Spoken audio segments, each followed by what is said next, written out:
Choose Wiser hopes to empower women to become vigilant consumers, to enlighten one woman at a time and witness that light cast onto our children's generation.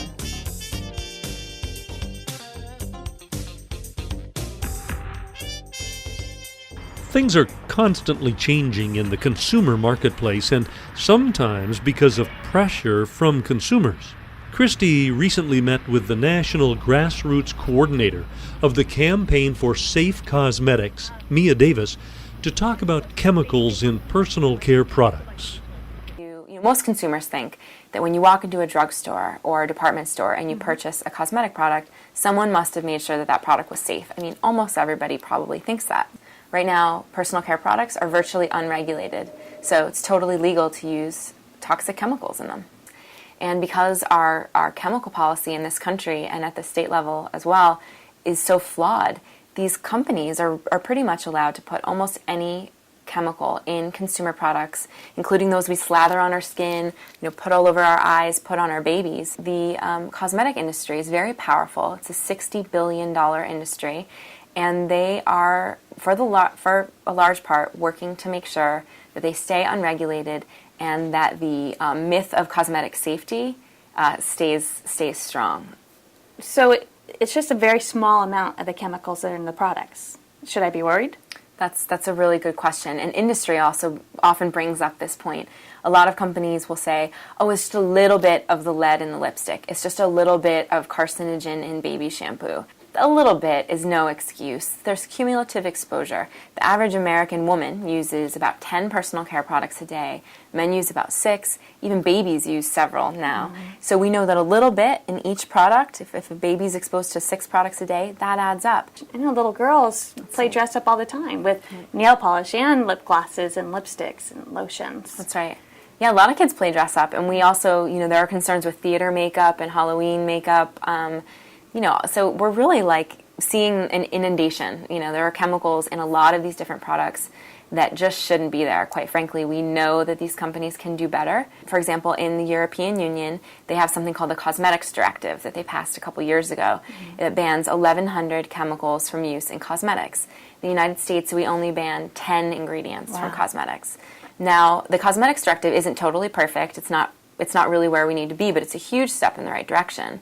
The cosmetics companies that are selling both in Europe and the United States are doing great business. They're doing fine in Europe, They're making quite a comfortable profit margin, so we know that these companies can make safer products. As a consumer, there must be some alternatives coming out in the market. How do I start making choices? Yep. Well, the Campaign for Safe Cosmetics has something called the Compact for Safe Cosmetics, which is a meaningful pledge that companies can sign that says they'll get rid of carcinogens, mutagens, and reproductive toxins from their entire cosmetic line. So 1,000 companies have signed the Compact for Safe Cosmetics, and they're listed on our website, so that's one way that a consumer can find a safer product.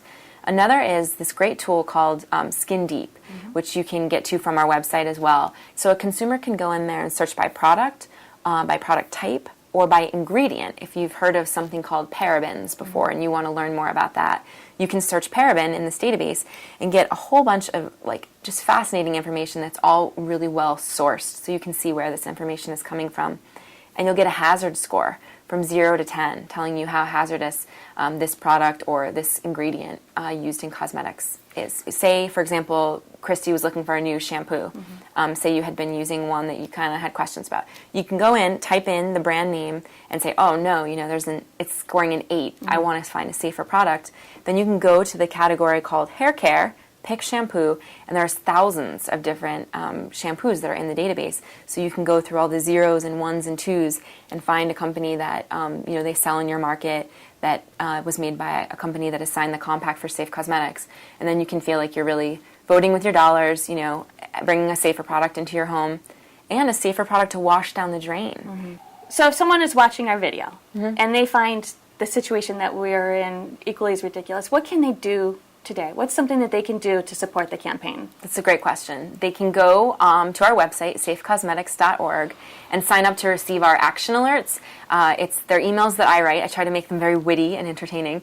And we send them out to our list about once a month, asking people to take action. As we said earlier, we can't just shop our way out of this problem. So what we would really like to ask people to do is to visit the website and look at our talking points and look at our sample letters and pick up the phone or write a letter to their legislator, to their elected officials saying, I need for cosmetics to be regulated, and I want you to do something about it. Please empower the FDA to make sure that this industry has to make safe products. All products that are put on the market, on the shelves, should be safe for long-term use. And we have those tools on the website.